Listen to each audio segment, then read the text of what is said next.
Harlem, home to a population of almost 200,000 people, has been a hub for Black culture since the Harlem Renaissance of the early 20th century. Today, Harlem remains no different, continuing to be a place where Black artists find their voices. Meet Harlemites Doji Badema, the co-owner of the Kente Royal Gallery, along with his wife, Phyllis, and Ariel Mercado, a conceptual artist, writer, and founder of The Salon, a cooperative for artists of color.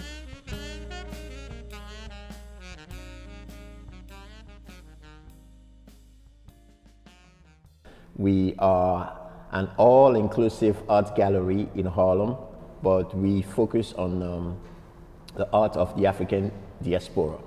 As a matter of fact, our vision to start the gallery was to connect the African diaspora through art. So we have worked with many emerging and mid-career artists here in New York City and also on the continent of Africa. So when I was doing research to open up the art gallery, one of the statistics that I found was that out of the 1,500 art galleries, roughly 1,500 art galleries in New York City, there is less than 1% Black owned. And that told me that there was a need for Black owned art gallery because due to representation, we needed to make sure that there is a platform, there is a venue for artists of the African diaspora to showcase their work. I think that I started working in the salon late 2018. In 2018, I started gathering artists that I knew, art handlers that I had met, people who worked front of house in museums, a lot of just like artists that I knew from like that were neighbors around the way kind of thing. And I said, hey, we should all get together and, show our work. So the salon started off being a inquiry-based artist critique for BIPOC artists, focusing in on low-income folks as a way for us to build community so we could get to know each other. So we had networking opportunities. So we had opportunities for skill sharing, for collaboration in projects. And we started, a few of us, thinking about, well, this kind of feels like an artist collective. And I took it a step further and I said, well, wouldn't it be cool if this was a cooperative, right? Because cooperatives function as entities where people can actually make a job for themselves. These art spaces slowly gained their footing in 2019. Then, the COVID-19 pandemic hit the nation in 2020 and devastated the art world. Over 80% of the art industry's revenue was wiped out due to high-profile auctions being canceled, and museums, galleries, and other art organizations worldwide being forced to close. The numbers really are stark and devastating. In February of 2020, nearly 87,000 people were employed in this sector. Just 2 months later, 2/3 of the jobs were lost and still haven't returned after the statewide stay-at-home order went into effect. Many more self-employed or second job holders in the industry, estimated to be around 30,000 individuals, and jobs have been lost as well. That's thousands of people with bills to pay and groceries to buy. We were 4 days from opening up a new exhibit in last year in 2020 when we were told by the city to close the business because of the coronavirus. So at that point, I just opened up the business with my wife, Phyllis. We put our life savings behind the project, and 8 months into it, we had to close the business down. So we were just like, okay, what do we do now? So one of the things that we did was we left everything on the wall. We left a lot of art on the walls of the gallery. And we would come in here once a month to just basically see that everything is fine. Sometimes, twice a month. But we didn't know what was going to happen. We didn't know if the pandemic, they're going to tell us to close for 6 months or a year. Nobody knew at that point. So luckily, it was only 4 months, and after 4 months, we reopened, and it has been exhibitions after exhibitions. I never closed from August last year, so it's been fun. As a matter of fact, the Harlem Renaissance happened 100 years ago at the heels of the Spanish flu pandemic of 1918. So here we are 100 years later, we have another pandemic, and it feels like we're going to have a Harlem Renaissance 2.0. While the Kente Royal Gallery survived the pandemic through expert budgeting, the salon reimagined its spaces entirely by going online. So we started doing everything virtually. We started doing stuff originally on like Google Chat, and then we moved to Zoom, and we made a Zoom. I hosted a telethon to raise money. We had live performances, rappers and DJ sets and stuff, and we had a good time together. I think that's a lot of, what's special about the salon is that it's not just a place to express extreme grief. If you have to, you can. But a lot of what we do predominantly is we build joy, we build meaningful connections to one another, because these are the things that we realized were necessary in the pandemic. So yeah, we pushed into the digital space, and like I really believe in we need fun and creative education. So we're a cooperative. We have a team of people who are working on our digital platform.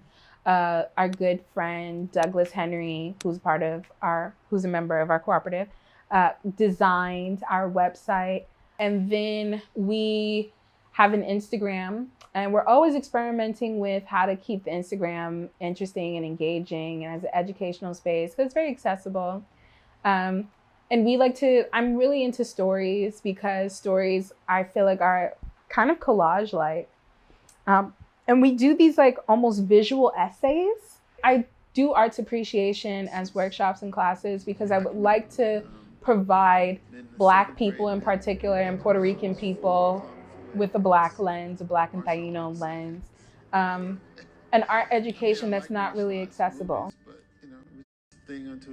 I think the virtual space is a great place for us to experiment on what it means to host workshops, what it means to engage publicly. I'm very grateful for the internet right now, because now we have members for the salon who live in Philadelphia. Specifically, I wanted to really get involved in like a group space. And there are definitely group spaces that align like Salon in Philly, but they're all like filled. Like, I feel like those spaces are either it's, been set. And also I was new to the city. I've only been here for like 2 years. So those spaces are still warming up to me, and I'm still warming up to them. While New York, on the other hand, I spent 5 years of college, 5+ undergrad life in that city. So I'm very familiar with like the energy of what's happening in the city, like what kind of people are working in what kind of groups. So I really also wanted to take something away from where I live, like something like a project that's like, it's close because I can hop on a bus and be with y'all in an hour 30 minutes. But it also has like the distance for me, I feel like, to like venture and like do other things. I feel like as an artist, you're always like juggling, so many different things.